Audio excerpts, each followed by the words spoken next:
Yo, what is going on, guys? The Utah Jazz. I told you guys. A lot of you guys have just started following me. If you guys did not know, I've been talking about the Utah Jazz since the season started, since before the season started, believing that they would be at least a top 3 team in the Western Conference. And you know what? They are the best team right now by conference standing in the West. And, I just think this is just a team that is the definition of basketball being played at the highest level of where you don't need a superstar. Teamwork. And obviously I believe Donovan Mitchell is a superstar. Some people won't just say he's a star. He's a good player, 20 points per game score. But I believe obviously he is a great player that everyone underappreciates that isn't a Utah Jazz fan. So before we start today's video, if you're a Utah Jazz fan, let me hear your comments down below. What do you think of the Utah Jazz fan and their potential for this season? Will they go to the Western Conference Finals? Will they go to the NBA Finals? Or will they choke? Because obviously, everyone expects them to choke. But I believe they will end up being a top 3 seed. I think they have at least going to be the 2nd seed. I think they could make a strong contention for the 1st seed. And I do believe they will go to the Western Conference Finals against the Los Angeles Lakers. And that's where things will get spicy. So let's hop into today's video. I want to talk about how the media and people in the NBA, quote unquote, believe they don't have any huge superstars. But the team is obviously filled with elite role players that I've talked about all the time around Donovan Mitchell and Rudy Gobert.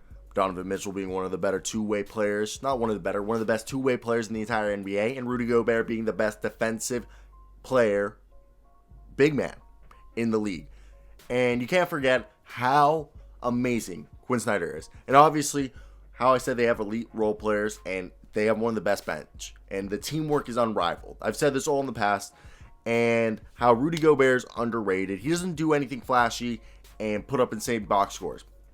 And I'm talking about how Conley said his system was complex and it takes people to adapt. And this is why it's year 3, I feel, for everyone here, that like year 3, 4, where it's all the team chemistry, everything, the synergy is just working.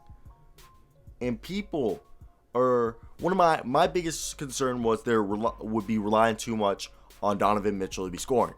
And the media was like, Bogdanovich, he can't score right now. His 3-point shot isn't hitting. It's going to screw him. And now that it's been about 2 weeks, 3 weeks since I made that video, Bogdanovich has been balling out. Bogdanovich is now shooting 42% from 3.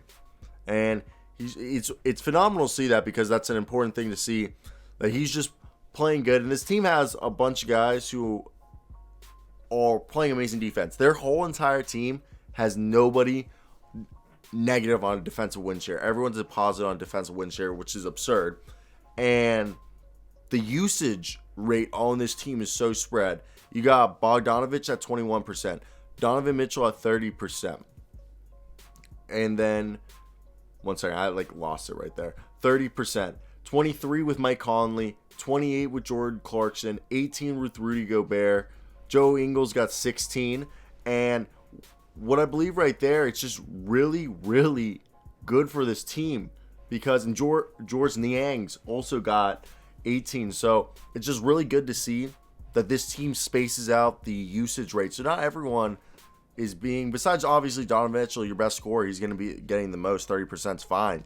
But the rest, all the role players from Bogdanovich that I said, Conley, Clarkson, Joe Ingles, George's Niang, and them all taking turns just shooting, and like no one needing to be the dominant scorer off the bench, is just a phenomenal concept. And Quin Snyder's just, I applaud him. I applaud him for being such a good coach. But that's all. That's really it. All I have to talk about today. Short video. I want to hear your comments down below. I actually found a piece of lint in my mouth. Really don't know how that got there. That's kind of disgusting. But yeah, that's the video. I gotta go to a KU game at 8 o'clock, so I'll be at the KU Oklahoma State game. I'm gonna watch Cade Cunningham. But anyway, this is gonna be like my 6th game of the year. Either way, that's like it for me. I said that I'm just milking this out to at least 5 minutes. I'm sorry if you guys are still here. I love you. Let me just jerk you off virtually. Dude, what am I doing? I'm ripped. Is it obvious that I'm ripped? I got so toked before this. All right, good night. Good night. Good day. If I don't see ya, in case I don't see ya, good afternoon, good evening, and good night.